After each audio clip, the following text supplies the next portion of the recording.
Beralih ke kasus lain pemirsa, 20 orang di Bojonegoro, Jawa Timur terjaring razia judi online yang digelar Satreskrim Polres Bojonegoro. Beberapa di antaranya kedapatan main judi online memanfaatkan wifi gratisan di warung-warung.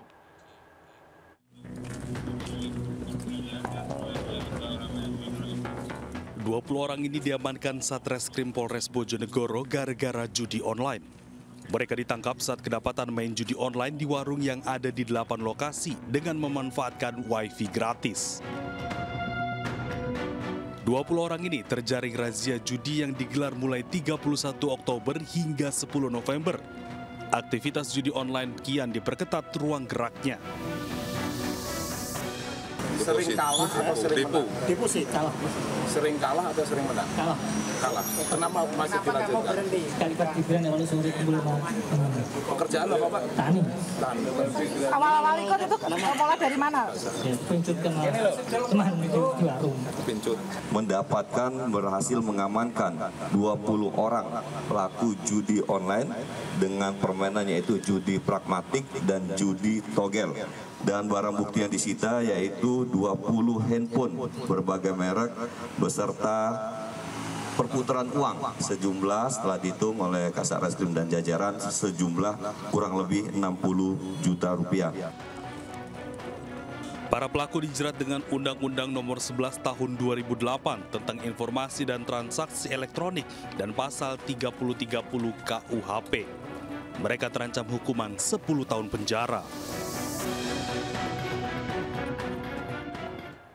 Indonesia dinilai sedang masuk darurat judi daring. Berdasarkan data PPATK, perputaran judol telah mencapai 600 triliun rupiah. Mirisnya, judi online sudah menyasar anak umur 10 tahun ke bawah.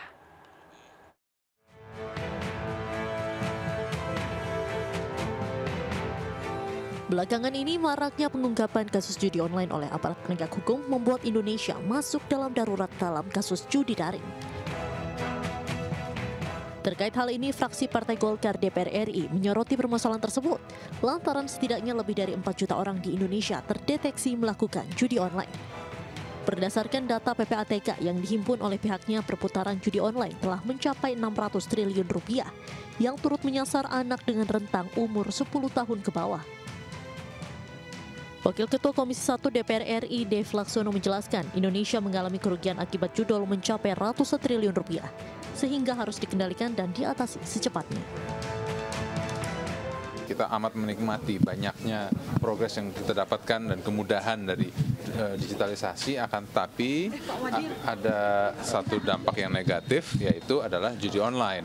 Nah, sekarang ini bagaimana kita mengatasinya, bagaimana kita mengendalikannya, karena kerugian terhadap ekonomi sangat besar. Ratusan triliun uang warga Indonesia terbang lenyap dari bumi pertiwi karena perjudian ini. Sementara itu, Wakil Direktur Tindak Pidana Siber Bareskrim Polri, Kombes Pol Denny Kustoni mengaku pihaknya mengalami kesulitan saat memberantas judi online lantaran para bandar bermain dan mencari celah hukum agar tak terkena tindak pidana. Ditambah lagi, server yang digunakan dari luar negeri bertepatan pada negara yang melegalkan permainan judi online. Sama tracing tadi yang menggunakan itu servernya ada di luar. Artinya apa? Lokusnya di mana? Luar negeri. Orang main pakai kripto, kemudian kriptonya menggunakan kripto Binance. Binance-nya ada di mana? Di luar negeri. Berarti yang ada di sini siapa? Pemain. Berarti kan hanya 303 bis. Di undang-undang itu nggak bisa, karena mentransmisi yang bermuatan judi. Ketika server itu dilegalkan di negara tertentu, kita kan nggak bisa nangkep kepada negara tersebut. Diketahui dalam ranah kehidupan sosial, dampak judi online banyak menyebabkan terkoyaknya stabilitas kehidupan, baik tindakan kriminalitas hingga kasus pembunuhan. Apabila dibiarkan, dampak judi online akan semakin membahayakan. Dari Jakarta, Rian Rahman, Jaka Samsa, iNews melaporkan. Menteri Komunikasi dan Digital Mutia Hafid optimis secepat mungkin meredam situs-situs judi yang bertebaran di dunia digital. Dirinya juga mengaku melalui instruksi Prabowo Subianto terus memberantas judi online dengan melibatkan sejumlah pihak, diantaranya aparat penegak hukum. Restrukturisasi di dalam sebuah tubuh kementerian yang cukup besar ini memang perlu waktu dan PR. Karena yang kita ganti bukan cuma struktur tapi manusia-manusia. Kita tempatkan di bidang-bidang baru yang mungkin bagi mereka sebelumnya bukan di situ, dan jujur ini perlu waktu. Jadi mungkin kami akan selalu berkoordinasi dengan DPR, dalam hal ini kami bermitranya dengan Komisi 1. Kemarin juga sudah banyak masukan dari teman-teman. Konsolidasi organisasi ini mudah-mudahan jadi pintu masuk juga, momen baru untuk kita melangkah dalam upaya pengawasan yang lebih baik ke depan. Apakah akan selesai cepat? Rasanya judi online kalau melihat negara lain yang memang agak sulit juga cepat. Tapi apakah bisa turun signifikan? Saya rasa kita semua harus optimis. Mengatasi maraknya judi online, Mabes TNI membentuk satuan tugas khusus. Tim ini bertujuan untuk mencegah, memantau, ataupun menindak anggota di lingkungan internal TNI yang terlibat judi online, narkoba, penyeludupan, hingga korupsi.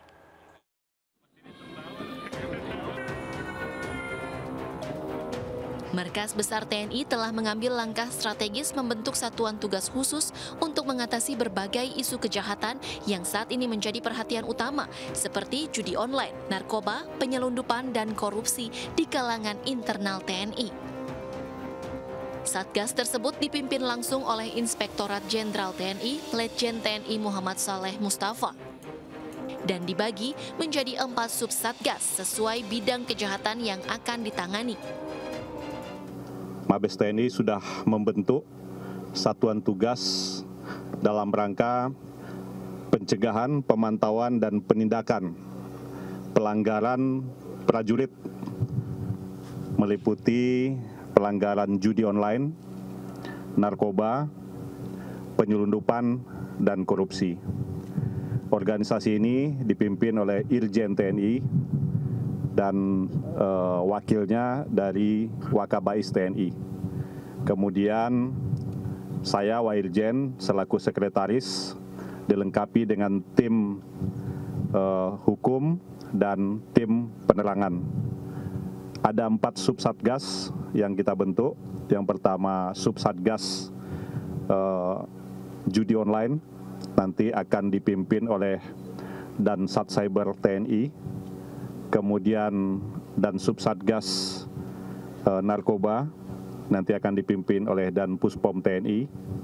Kemudian dan subsatgas penyelundupan nanti akan dipimpin oleh Direktur C Bais TNI, dan subsatgas korupsi nanti akan dipimpin oleh Kapusku TNI. Kita akan memanfaatkan sumber daya yang ada di TNI maupun TNI Angkatan Darat, Laut, dan Udara, baik personil, teknologi, maupun peralatan yang kita punyai, untuk melakukan tindakan atau kegiatan pencegahan adanya prajurit, oknum prajurit, atau PNS TNI yang melakukan pelanggaran 4 tadi, judi online, narkoba, penyelundupan, dan korupsi. Sebelumnya diberitakan 4.000 oknum anggota TNI terlibat judi online sepanjang tahun 2024. Hal itu berdasarkan data yang diperoleh dari PPATK. 4.000 anggota TNI yang terlibat judi online pun sudah disanksi. Sanksi yang dikenakan terhadap ribuan anggota TNI berupa sanksi disiplin, penahanan, hingga pidana. Dari Jakarta, Hadisti Arifah, Jemi Jasin, iNews melaporkan. Ya, di sisi lain pemirsa, Polda Metro Jaya menetapkan 1 lagi tersangka baru dalam kasus judi online yang melibatkan pegawai Kementerian Komunikasi dan Digital. Tersangka berinisial D dan merupakan istri dari buron berinisial A. Total tersangka dalam kasus ini adalah 18 orang dan 10 tersangka diantaranya merupakan oknum Kementerian Komdigi. Hingga saat ini penyidik telah menetapkan 18 orang sebagai tersangka dengan tambahan 1 tersangka baru, inisialnya D. Ya, D ditetapkan sebagai tersangka karena diduga terlibat TPPU, tindak pidana pencucian uang, yang dilakukan oleh DPO A alias M. D ini, tersangka D adalah istri dari DPO A. Ya, saat ini DPO A alias M ini masih dilakukan pengejaran oleh penyidik. Kemudian dari tangan tersangka D, penyidik telah berhasil menyita berbagai barang bukti, ya, antara lain uang tunai total 2,6 miliar rupiah. Kemudian penyidik juga menyita 58 buah perhiasan dan 6 buah handphone. Kemudian 2 mobil juga disita, kemudian 2 buah jam tangan mewah dan 1 buah buku tabungan. Kita ke informasi lain, pemirsa. Kejaksaan Agung memeriksa 2 anak buah Thomas Lembong sebagai saksi dalam kasus dugaan korupsi impor gula. Sementara itu, tim hukum Lembong mengajukan pra-peradilan karena menilai penetapan tersangka mantan Mendak tersebut tidak sah.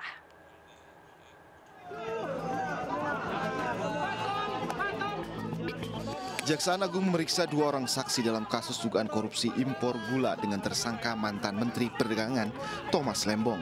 Kepala Pusat Penerangan Hukum Kejaksaan Agung Harli Siregar mengatakan 2 saksi tersebut merupakan bawahan Tom Lembong saat menjadi Menteri Perdagangan.